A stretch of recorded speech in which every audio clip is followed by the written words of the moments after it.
Welcome to a sports betting podcast from pregame.com for the week of October 22nd, 2009. I'm your host, RJ Bell. I'm joined by Vegas runner, genuine professional bettor here in Vegas, Marco D'Angelo, 30 years in the business. This is segment 2 of 5, big game preview, college football, Missouri, Texas. This is the ABC night game. As usual, Vegas Runner, start us off with a line report on this game. Okay, this one opened up Texas as a road favorite, minus 14 and 53.5. Today we're looking at Texas as a 13-point favorite with the total 51. So the total has dropped 2.5 points while Texas has dropped 1. Okay, now one of the concepts we touch on most weeks is, are line moves legitimate or are they setting up for a later buyback? And one of the ways that we can tell, or at least it's an indicator, is the team being bet the public side? Because oftentimes if the odds, or if the wise guys believe the line comes in low and it's a public side, they'll bet that favor or that Correct. public team, knowing they're going to get in at the lowest number, and that number might keep going up all week, then they buy back later. As I look at this, you got to think Texas is the public side. Absolutely. So them coming in on the dog here is a sign of legitimate interest in Missouri. Especially since at 14, you could get it above 2 scores. Just let the public bet it on Saturday and get 14.5 or 15. Yeah, so it's a huge move at that so point. if they play and that's another concept, if they play the dog early in the week, it's a sign they really like it, because they're afraid some other group of wise guys are going to bet it beforehand instead of letting the public let it drift up. So seems like right off we see some serious interest on Missouri. All right, Marco, the key here with our video podcasts and the audio is, what do the bettors, what should they be focusing on? What is the main factor in this game for a bettor? This game, one factor, and it's got to be, does Texas suffer a letdown after last week's Oklahoma game? That was huge.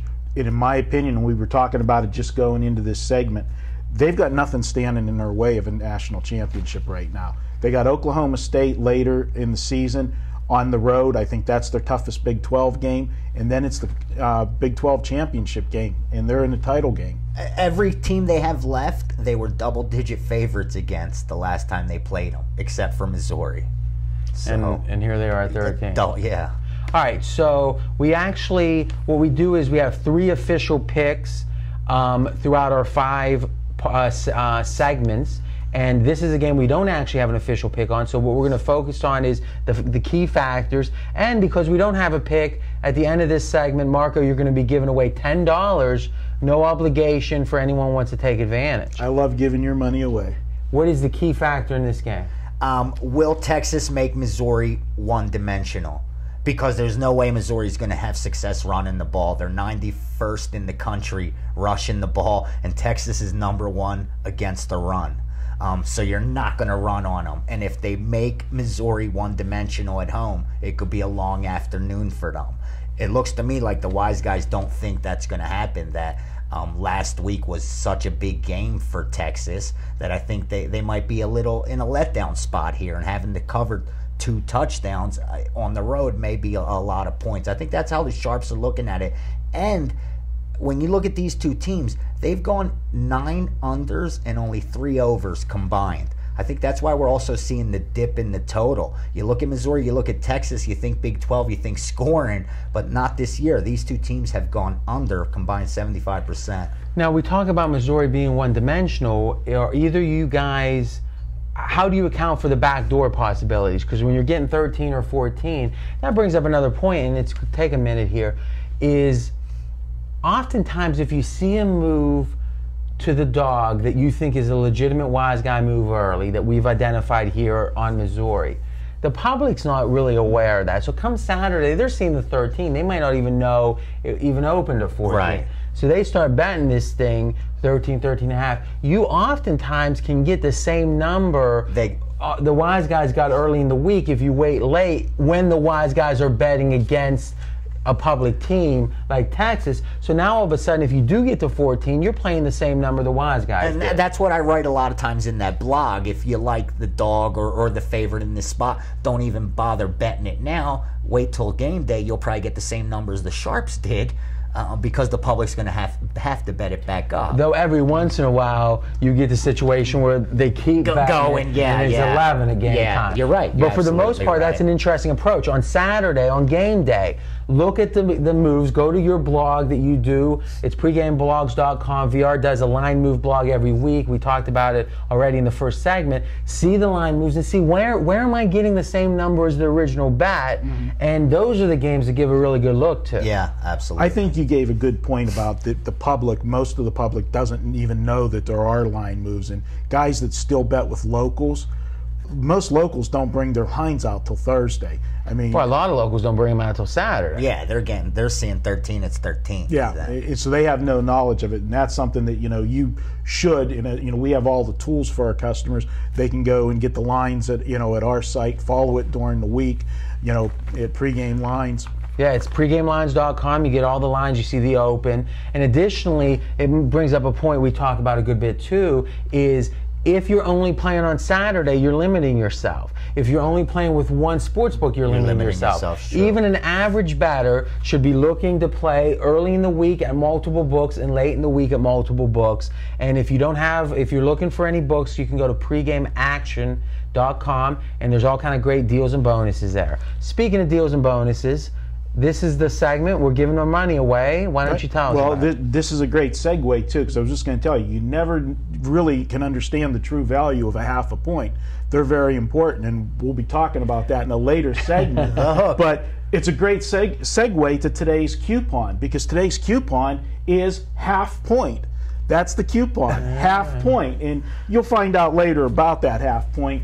But just go to pregamepros.com, make any purchase that you want. When you get to the checkout, you'll see where you can enter the coupon code. Just type in all one word, half point, and you're going to get $10 off, courtesy of RJ.